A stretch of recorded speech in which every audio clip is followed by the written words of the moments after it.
Agora está gravando. Quem gostaria de começar? Eu posso. Então vamos. Então, Vamos lá. Demais falasse, tendo conhecido o Neco, se lembrava de quando o Neco forçou Januária e Carinhanha nas eras do ano de 79. Tomou todos os portos, Jatobá, Malhada e Manga. Fez como quis.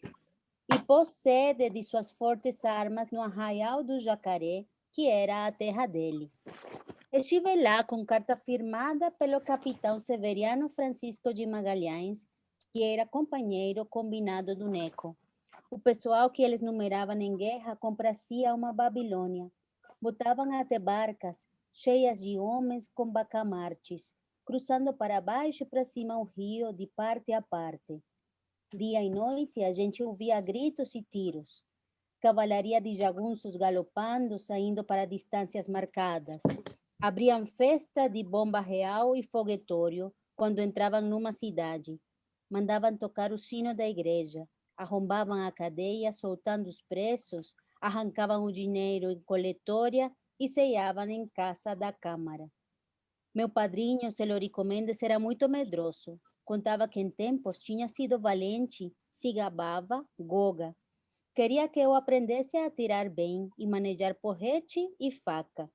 Me deu logo um punhal, me deu uma garrucha e uma granadeira. Mais tarde me deu até um facão enterçado que tinha mandado forjar para próprio, quase do tamanho de espada e em formato de folha de gravatá. Sentei em mesa com o Neco, bebi vinho, almocei. Debaixo da chefia dele paravam uns 800 brabos. Só obedeciam e rendiam respeito. Meu padrinho, hóspede do Neco, de recontar isso ele sempre se engrandecia. Naquela dita ocasião, todas as pessoas importantes tinham fugido da Januária, desamparadas de poder de lei, foram esperar melhor sorte em Pedras de Maria da Cruz. Neco? Ah, mandou mais que Renovato, ou Liobas, estrepoliu mais do que João Brandão e os Filgueiras. E meu padrinho me mostrou um papel com escritas de Neco. Era recibo de 6 ancorotes com pólvora e uma remessa de iodureto. A assinatura rezava assim: Manuel Tavares de Sá. Mas eu não sabia ler. Então meu padrinho teve uma decisão. Me enviou para o Curralinho para ter escola e morar em casa de um amigo dele, Nhô Maroto, cujo Gervásio Lé de Ataíde era o verdadeiro nome social. Bom homem. Lá eu não carecia de trabalhar de forma nenhuma, porque padrinho Celorico Mendes acertava com Nhô Maroto de pagar todo fim de ano o assentamento da tensa e impêndio, até de botina e roupa que eu precisasse. Eu comia muito, a despesa não era pequena, e sempre gostei do bom e do melhor. A ser que, alguma vez, meu maroto me pedia um ou outro serviço, usando muito bico de palavreado, me agradando e dizendo que estimava como um favor. Nunca neguei a ele meus pés e mãos, e mesmo não era nenhum trabalho notável. Vai, acontece, ele me disse. Baldo, você carecia mesmo de estudar e tirar carta de doutor, porque para cuidar do trivial você jeito não tem. Você não é habilidoso.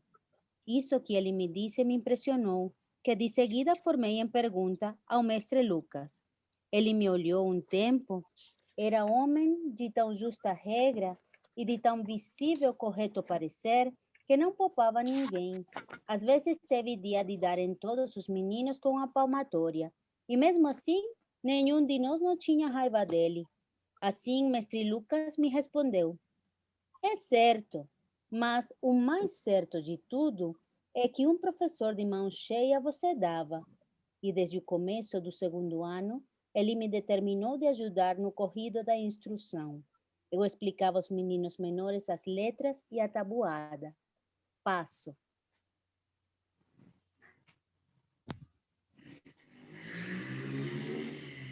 Eu pego aqui.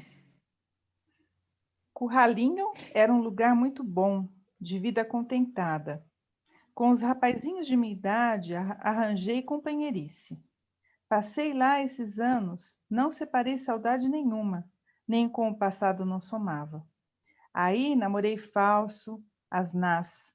Ah, essas meninas por nomes de flor, a não ser a Rosa Orçada, moça feita, mais velha do que eu, filha de negociante forte, seu Assis o Ababa, dono da venda, o primeiro barateiro da primavera de São José.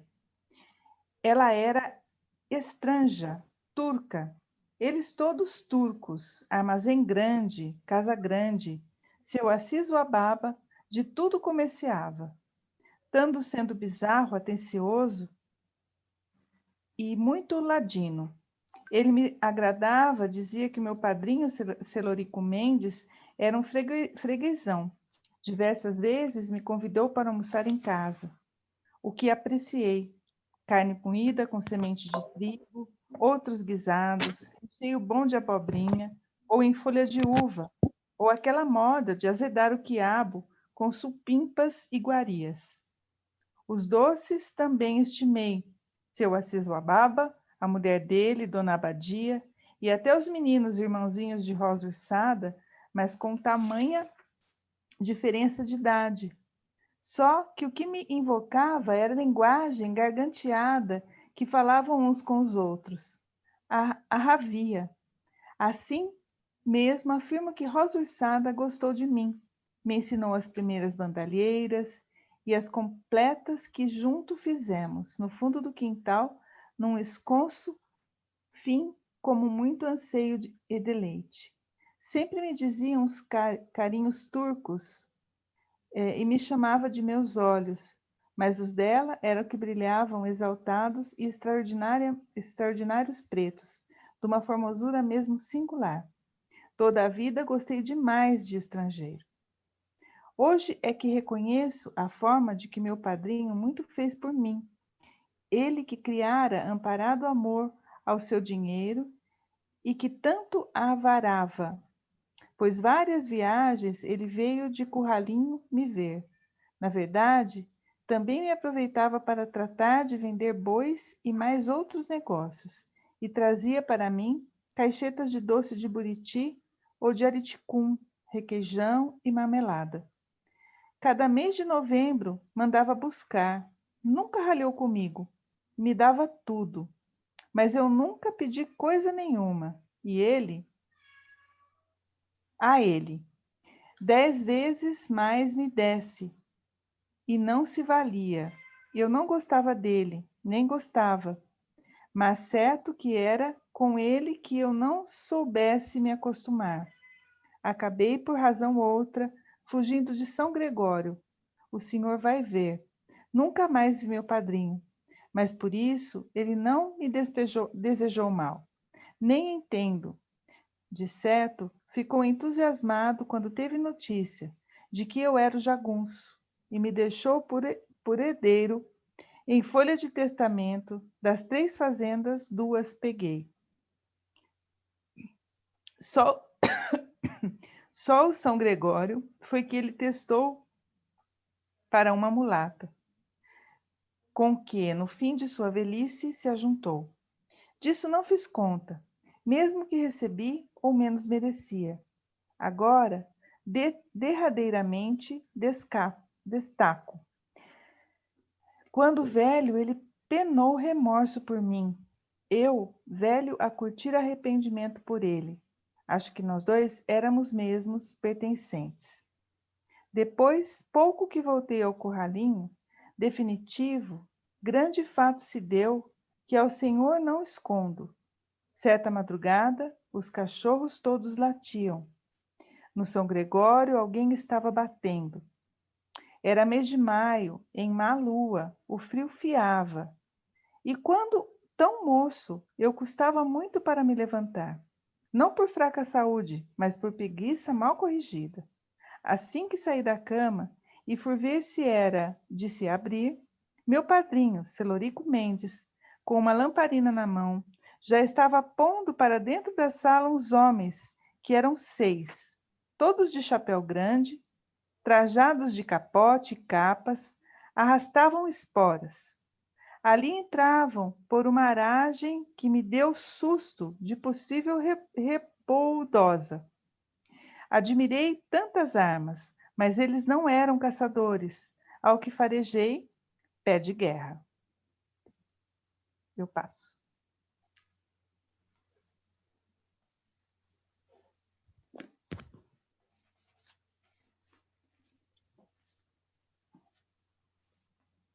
Meu Posso? padrinho... É Ed? Pode ir, dona Ed.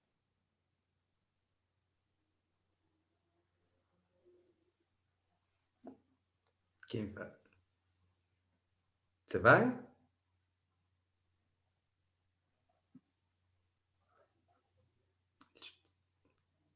Pode ir, dona Ed. Eu acho que ela tá no Depois eu mudo. vou. Tá no mudo. Consegue. Peraí, deixa eu ver se eu tiro aqui. Acho que é só ela mesmo.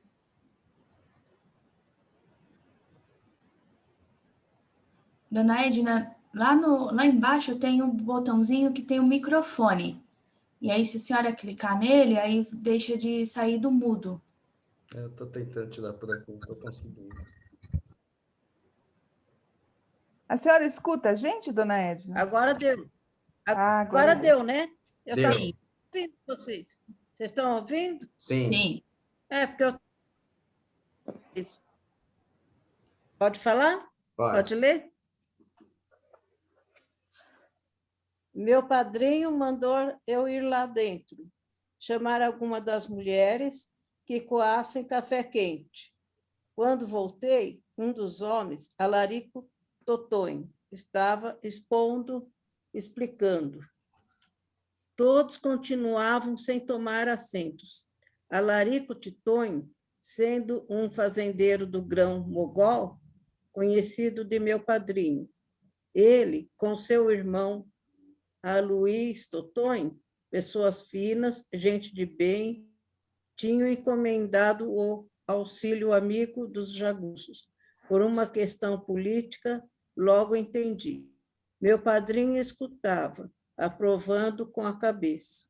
Mas para quem ele sempre estava olhando, com uma admiração toda perturbosa, era para o chefe dos jagunços, o principal. E o senhor sabe quem era esse? J. Ramiro.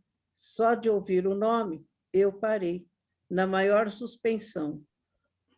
Dredê Joca Ramiro estava de braços cruzados. O chapéu dele se desabava muito largo. Dele até a sombra que a lamparina arriava na parede. Se transpunha diversa, na imponência pojava volume. E vi que era um homem bonito, caprichado em tudo. Vi que era homem gentil. Dos lados, ombreavam com ele 2 jagunções. Depois eu soube que seus segundos, um se chamava Ricardão, corpulento e quieto, com um modo simpático de sorriso, compunha o ar de um fazendeiro abastado. O outro, Hemógenes, homem sem anjo da guarda. Na hora, não notei de uma vez. Pouco a pouco foi receando. O Hemógenes, ele estava de costa, mas umas costas desconformes. A cacunda amontoava com o chapéu raso em cima, mas chapéu redondo de couro, que se deu uma cabaça na cabeça. Aquele homem se arrepanhava de não ter pescoço. As calças dele, que se enrugavam demais da conta, enfolipavam em dobrados. As pernas muito abertas, mas quando ele caminhou uns passos, se arrastava. Me pareceu que nem queria levantar os pés do chão. Reproduzo isto e fico pensando, será que a vida socorre a gente certos avisos? Sempre me lembro dele. Me lembro mal, mas atrás de muitas fumaças. Naquela hora, eu estava querendo que ele não virasse a cara. Virou. A sombra do chapéu dava até em quase na boca, enegrecendo. No terminar, Alarico Totonho pediu que precisasse de um recanto oculto, onde a tropa dos homens passasse o dia que vinha, pois que viajavam de noite, dando surpresa e desmanchando o rastro. Tem ótimo reconditório. Meu padrinho consentiu e mandou que eu fosse guiar aquela gente até onde o poço do Cambaubal, num fechado mato Capuão. Primeiro tomou-se café. Assim, Joca Ramiro corria prontos olhos em tudo ali, sorrindo franco, a cara muito galhada, e pôs as mãos nos bolsos. Ricardão ria grosso. E aquele Hermógenes veio para sair comigo, mas o outro homem, um cabeça chato alvaço, com muitas vivezas no olhar, desse gostei. Alaripe se chamava, até hoje se chama, em que eles dois a cavalo, eu a pé, viemos até onde estavam esperando os outros, 2 passos na baixa da estrada. Pode passar, pode outro ler. Pode passar. Uhum.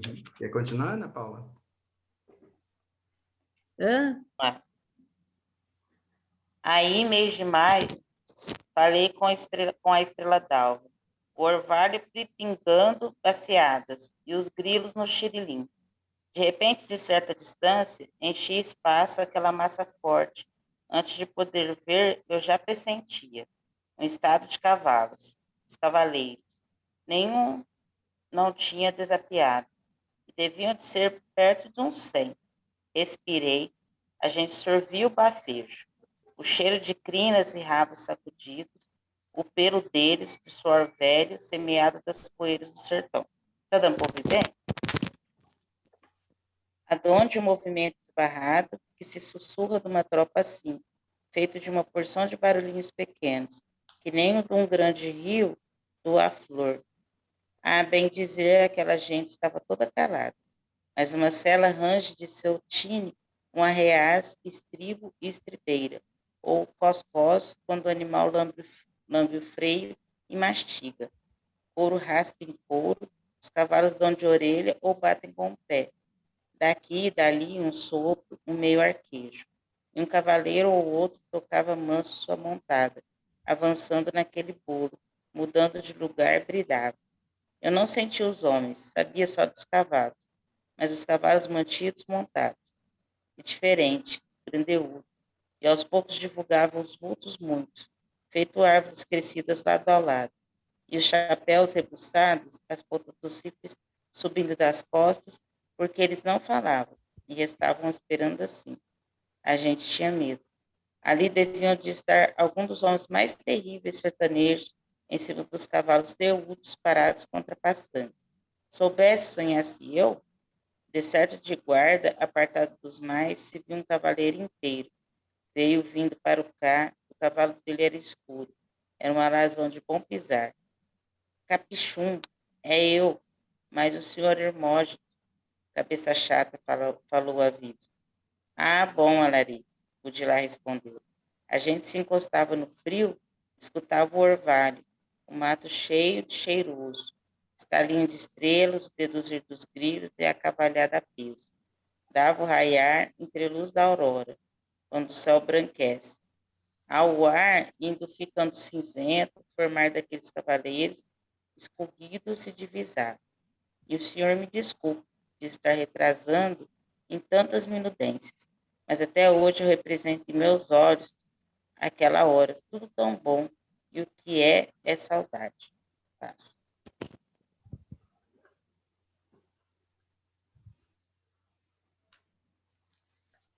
De junto com Capichum se aproximou outro também de Soto-chefe, que o Hermógenes tratou de Cié Marques. O Hermógenes tinha voz que não era fanhosa nem rouca, mas assim desgovernada, desigual, voz que se safava, assim, fantasia de dizer, o ser de uma irara, com seu cheiro fedorento. Auê, alguém, irmão? Aquele C. Marx perguntou, tratando de minha pessoa. De paz, mano velho, amigo que veio mostrar a gente o arrancho. O Hermógenes contestou. Deu ainda um barulho de boca e goela, qual um rosno. Sem mais delongas nenhumas, saí caminhando ao lado do cavalo do Hermógenes, puxando todos para o Cambaubal. Atrás de nós, eu ouvia os passos postos da grande cavalaria, o regular, esse empurro continuado. Eu não queria virar e espiar, achassem que eu era abelhudo. Mas agora eles conversavam, alguns riam, diziam graças. Presumi que estavam muito contentes de ganhar o repouso de horas, pois tinham navegado na sela a noite toda. Um falou mais alto, aquilo era bonito e sem tino. Ciruís, cadê a moça virgem? Largamos a estrada, no capim molhado meus pés se lavavam. Aquele Ciruís, cantou palavras diversas, para mim, a toada toda estranha. Urubu é vila alta, mais idosa do sertão, padroeira minha vida, vim de lá, volto mais não. Vim de lá, volto mais não? Corro os dias nesses verdes, meu boi mocho baetão, Buriti, água azulada, Carnaúba, sal do chão. Remanso de rio largo, viola da solidão, quando vou para dar batalha, convido meu coração. Vinham quebrando as barras, dia de maio, com orvalho, eu disse. Lembrança da gente é assim. Me emprestaram um cavalo e eu fui com Alaripe esperar a chegada da tropa de burros, adiante, na boca da ponte. Não tardava, já vinham aparecendo, um lote de 10 mulas com os cargueiros, mas vinham com os cincerros tafolhados com rama de algodão. Afora o geme-geme das cangalhas, não faziam nenhum rumor. Guiamos os tropeiros também para o Cambaubal. Mas aí meu padrinho chegou com Joca Ramiro, Ricardão e os totões. Meu padrinho insistiu, me trouxe outra vez para casa. O dia já estava clareando completo, meu coração restava cheio de coisas movimentadas. Não vi mais o acampo deles, as esporas tilintim. Não pude. Padrinho Celorico Mendes mandou que eu fosse, no Ococho, buscar um homem chamado Rosendo Pio. Esse homem, meu padrinho me disse, rastreava. E era para ele vir, debaixo de todos os segredos, tapejar o bando de Joca Ramiro por bons trilhos e atalhos na Serra das 30 Voltas, modo de caber em 2 noites sem perigo maior, o que se não durasse 6 ou 7. Sendo assim, só eu mesmo merecia confiar de ir. Fui com desgosto. 3 léguas e meia longe, mas eu tinha de levar um cavalo adestro para o homem. E esse Rosendo Pio era tratantás e tolo. Demorou muito com desculpa de arranjos. No caminho, na vinda, ele nem sabia de nada, de jagunços, quase não conversava, não quis dar demonstração, nem fazia prazer naquilo. Quando chegamos, era o anoitecido. O bando estava pronto para sair. Se separavam em pequenos golpes. Meu padrinho tinha mandado amarrar os cachorros todos da fazenda. Se foram. Achei mesmo que tudo tinha perdido a graça, o de se ver. Passo.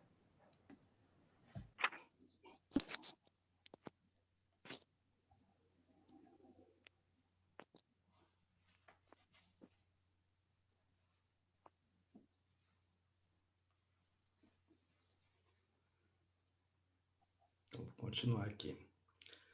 Semanas seguintes, meu padrinho só falou nos jagunços. Dito que Joca Ramiro era um chefe cursado. Muitos iguais não nascem assim, dono de glórias. Aquela turma de cabras tivesse sorte, podia impor caráter ao governo. Meu padrinho levara aquele dia todo no meio deles.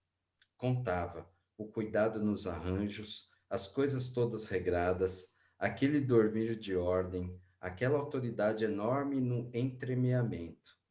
Nem nada faltava.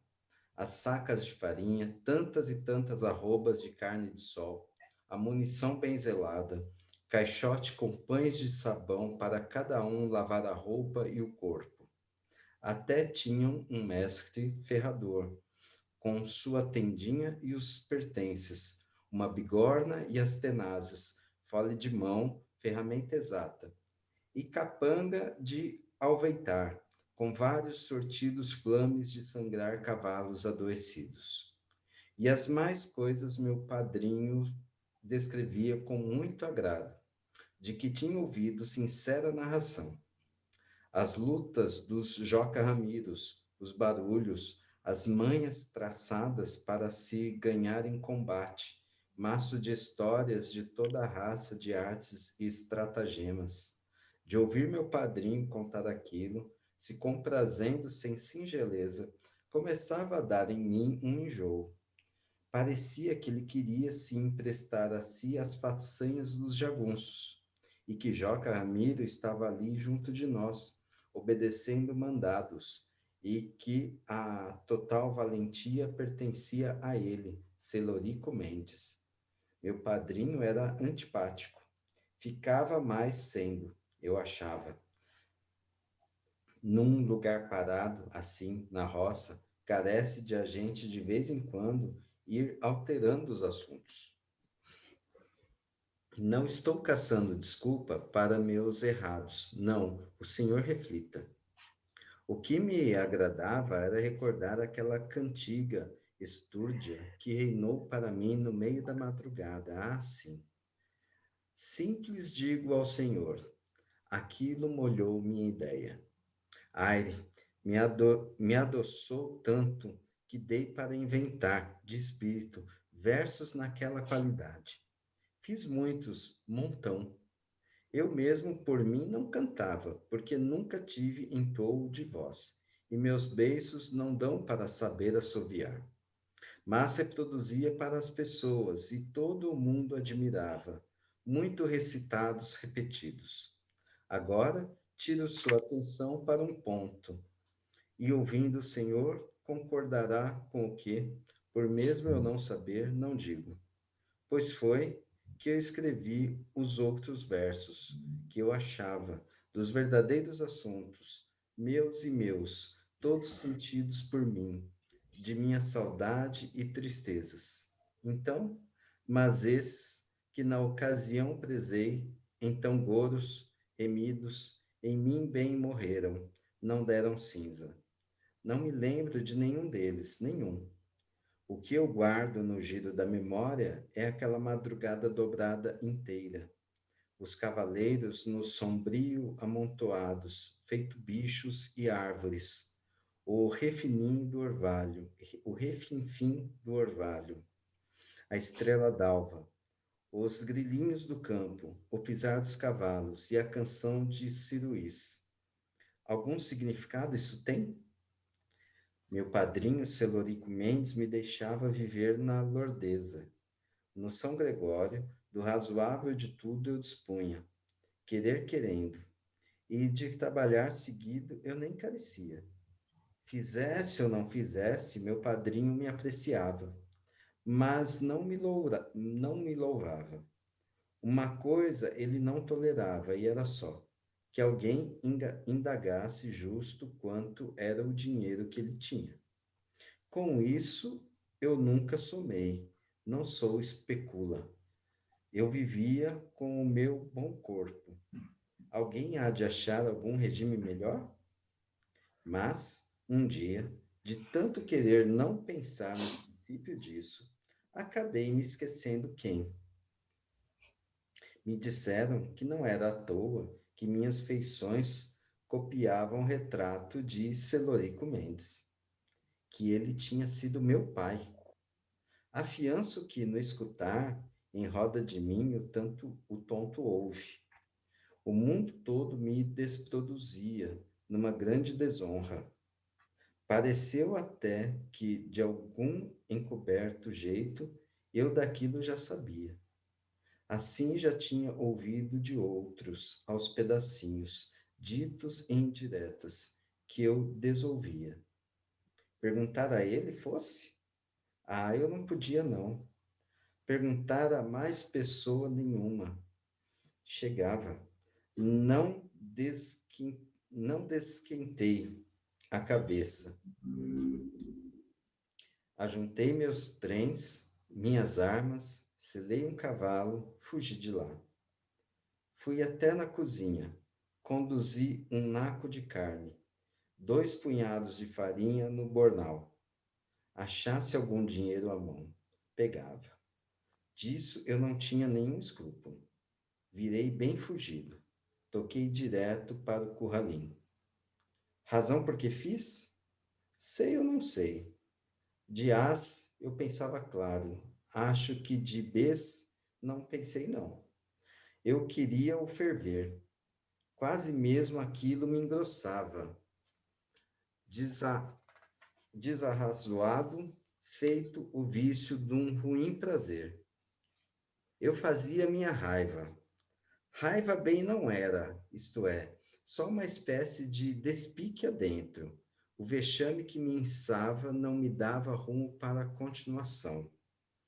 O único reger era me empinar e assoprar em esta minha cabeça.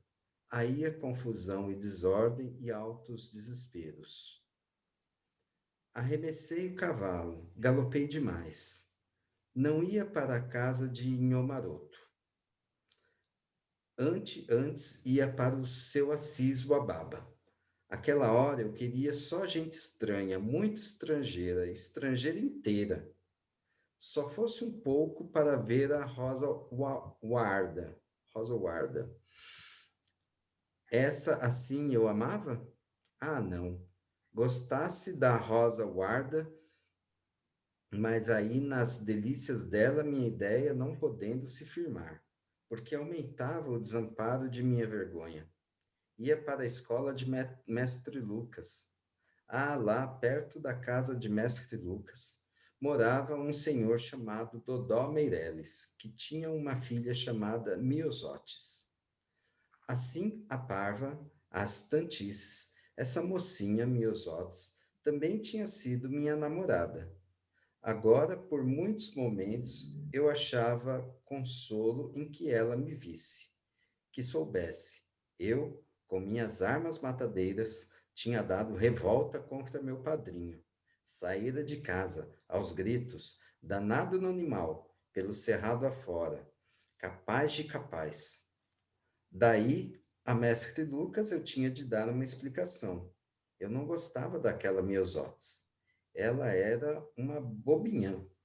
No São Gregório, nunca tinha pensado nela. Gostava era de Rosa Warda. Mas Nhomaroto havia de logo saber que eu tivesse chegado no curralim, e meu padrinho ia ter o pronto aviso. Mandava alguém me buscar. Vinha ele. Não me importava. De repente eu sabia. O que eu estava querendo era isso mesmo. Ele viesse, me pedisse para voltar, me prometendo tudo. Ah, até nos meus pés se ajoelhava. E não viesse? Se demorasse a vir? Aí, o que era que eu ia fazer? Caçar meio de vida, aturar remoque, sei lá, de todos, me repartir no miudinho de cada dia, tão penoso, aborrecido. A bis, então, cresceu minha raiva. Tive outras lágrimas nos bobos olhos. Adramado, pensei em minha mãe, com todo querer, e afirmei alto que seria só por conta dela que eu estava procedendo pelo avesso. Gritei, mas aquilo se fingia mal. Espécie de minha vergonha esteve sendo maior. Como o cavalo, em rogo de misericórdia, escureceu o pelo de todo suor. Sosseguei as esporas. Viemos a passo de marcha. Eu tinha medo por causa de minha vida, quando entramos no curralinho. Ninguém quer continuar? Se não, eu continuo. Eu posso? Oh, pode? Em casa de seu Assis Uababa, me deram um trato regozijante.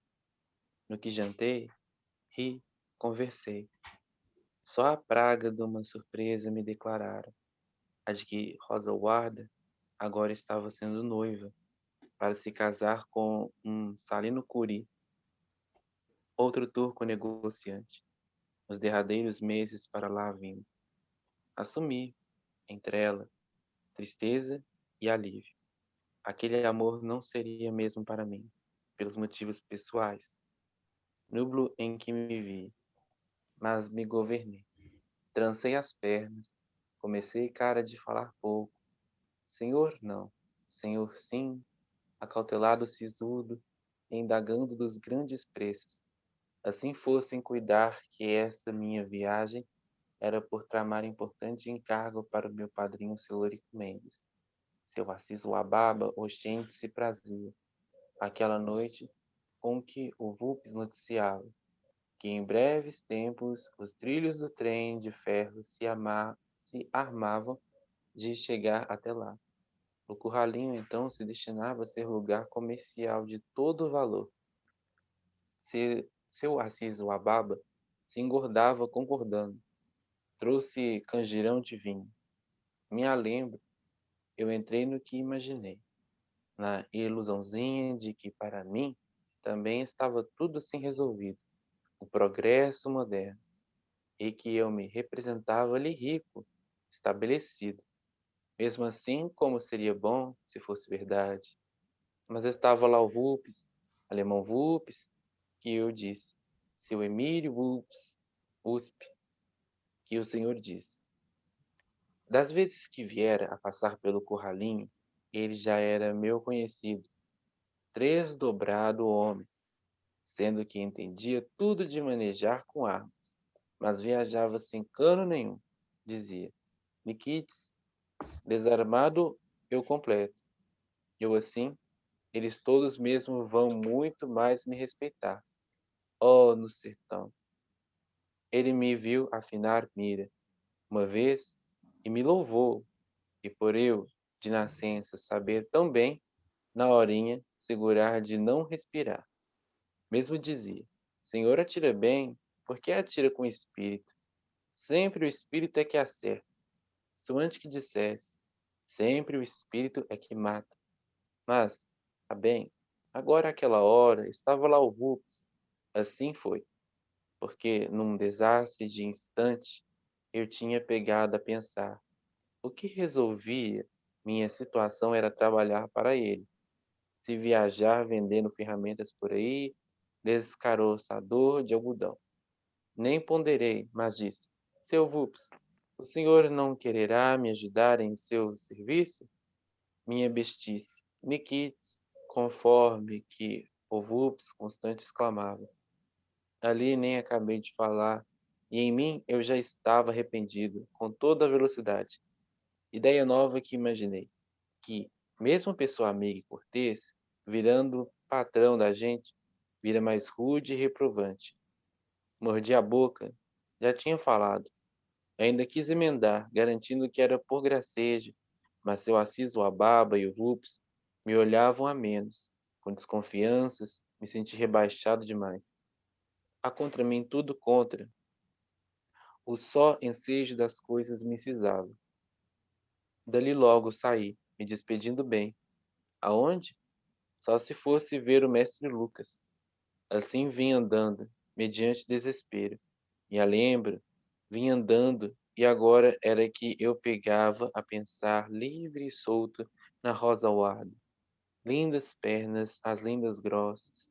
Ela no vestido de Nanzuki, nunca havia de ser para meu regalo. Do modo senti, como me recordei depois, tempos, quando foi arte se cantar uma cantiga.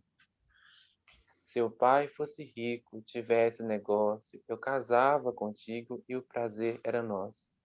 Paz. Agora são 7h53, então acho que a gente pode encerrar dizendo aquela palavra que ficou para a gente, né? E hoje, texto assim tão suave, tão interessante.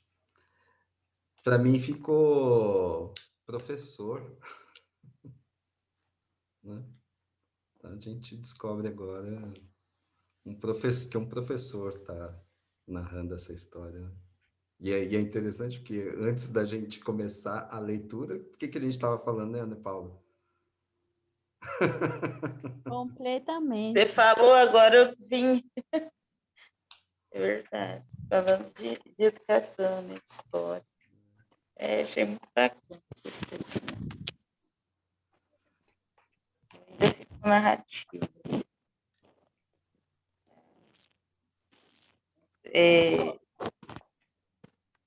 Acho que é amizade também, né?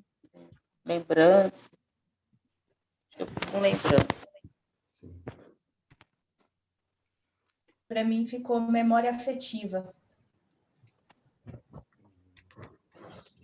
A gente falando disso também hoje. Que as crianças ficam com a memória afetiva. A Nada por gente acaso. hoje antecipou a história na conversa. Que incrível. Nada por acaso, né? Que coisa. Bem Pois assim. é. Eu acho que eu vou ficar com a palavra cantiga, porque a questão de encontrar um narrador que faz poesia ou que dá tanta importância a essa questão oral, né? E que encontra beleza em tudo, me parece belíssimo. É como se a gente estivesse, ou talvez a gente esteja lendo o depoimento de um poeta, só que daquelas bandas, né? Sim. Sim. Eu gostei quando ele falou juntar os trens. Né? Ele falou juntar os trens. Foi. Eu gostei quando ele falou juntar os trens lá, lembrei, né? Falei, lembra da minha mãe, né? Lembra do que ele estava falando da família, da mãe dele. Achei legal. Juntou os trens, falei, ixi, só ouvi falava isso, minha mãe falava direto. Vai lavar os trens, vai guardar. Aí me senti em Minas. Eu também tive essa sensação de Minas. Engraçado que o Totonho, quando eu era pequena, eu tinha um vizinho que ele tinha apelido de Totonho. Era o seu Belarmino, que era o pai dele, o seu Belarmino, e eles eram em 8 filhos, mas aí tinha o Totonho. O Totonho, eu lembro bem dele, que ele era um dos mais velhos. Quem mais? Eu tenho 2 tios Tom, que a gente chama de Tom. E tem um adjetivo que aparece aí que eu ouvia sempre do meu pai, que era espicula. Nossa, que menina espicula! É interessante, E é o quê? fui eu que li Isso é essa o quê? parte, e eu li assim e falei, nossa, porque estava como adjetivo, né? Espicula é pergunta demais, quer saber demais, Francis, mas criança curiosa que fica perguntando o tempo todo. Deixa ficar especulando as coisas. Nunca Olha, que tinha visto como incrível. adjetivo, só verbo mesmo.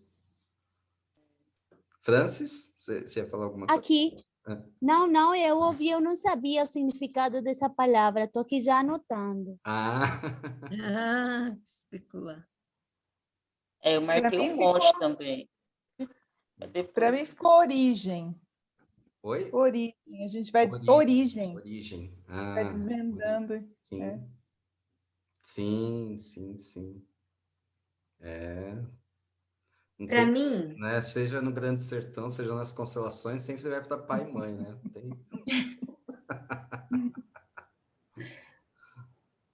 para mim ficou de algumas encoberto. E tem muitas coisas encobertas, né? E que vão se desacobertando. Sim. Quem mais gostaria de deixar o que ficou? Alguma palavra, algum sentimento? Não? Então, boa noite. A Jane tá quietinha hoje, olha lá. Hoje foi light, foi uma coisa assim. Light não, mas suave. Hoje não teve fortes emoções. Vamos ver. Ai, mas é isso, gente. Muito bom, como sempre, né? E aquilo. E aí, daqui a pouco, começa a pipocar o WhatsApp, né? Nossa água. A gente precisa atualizar a Jéssica das emoções de hoje. É verdade. A gente faz isso num tratantás. Nossa, essa é outra palavra. Tratantás é rapidez? Foi uma das palavras que eu... Não sei. Eu estou aqui com invencionice. Não faço ideia. Tá vendo? Vamos procurar. Então, tá bom. Então é isso. Todo mundo falando tchau pro Iago, então. Tchau, Iago. Boa noite. Tchau, Iaguito. Ai, que lindo. Até semana que vem. Até, gente. Boa noite para vocês. Até, gente. Boa noite. Boa noite. Boa noite.